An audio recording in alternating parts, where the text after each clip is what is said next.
जय श्री राम। आइए आगे सुनते हैं श्रीमद् भागवत महापुराण में।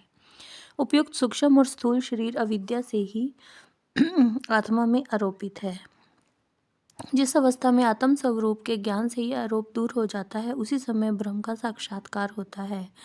तत्वज्ञानी लोग जानते हैं कि जिस समय यह बुद्धि रूपा परमेश्वर की माया निवृत्त हो जाती है, उस समय जीव परमानंद में हो जाता है और अपनी स्वरूप महिमा में प्रतिष्ठित होता है।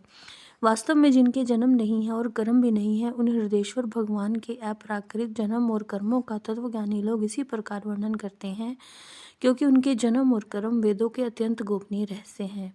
भगवान की लीला अमोघ है। वे लीला से ही संसार का सृजन, पालन और संहार करते हैं, किंतु इसमें आसक्त नहीं होते। प्राणियों के अंतःकरण में छिपे रहकर ज्ञानेंद्रिय और मन के नियंता के रूप में उनके विषयों को ग्रहण भी करते हैं, परंतु उनसे अलग रहते हैं। वे परम स्वतंत्र हैं। ये विषय कभी उन्हें लिप्त नहीं कर सकते।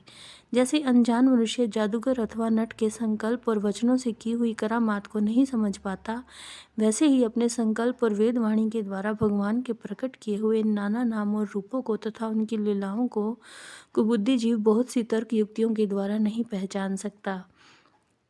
चक्रपाणी भगवान की शक्ति और पराक्रम अनंत है। उनकी कोई था नहीं पा सकता। वे सारे जगत के निर्माता होने पर भी उससे सर्वथा परे हैं। उनके स्वरूप को अथवा उनकी लीला के रहस्य को वही जान सकता है जो नित्य निरंतर निष्कपट भाव से उनके चरण कमलों की दिव्य गंध का सेवन करता है, सेवा भाव से उनके चरणों का चिंतन करता रहता है।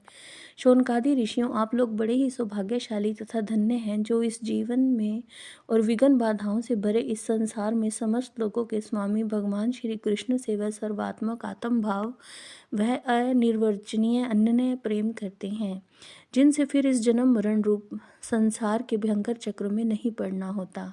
भगवान वेद व्यास ने यह वेदों के समान भगवत चरित्र से परिपूर्ण भागवत नाम का पुराण बनाया है।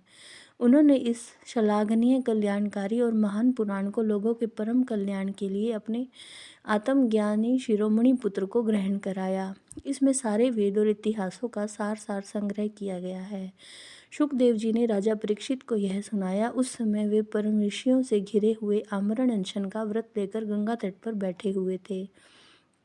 भगवान श्री कृष्ण जब धर्म, ज्ञान आदि के साथ अपने परम धाम को पधार गए, तब इस कलयुग में जो लोग अज्ञान रूपी अंधकार से अंधे हो रहे हैं, उनके लिए यह पुराण रूपी सूर्य इस समय प्रकट हुआ है।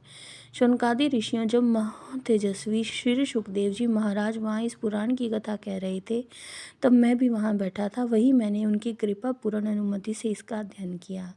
मेरा जैसा अध्ययन है और मेरी बुद्धि ने जितना जिस प्रकार इसको ग्रहण किया है, उसी के अनुसार इसे मैं आप लोगों को सुनाऊंगा। जय श्री राम। इति श्रीमद्भागवते महापुराणे परमहंस्या संहित्या परम सकंदे नैमिषियोपाख्याने तृतीयो अध्याय। जय श्री राम।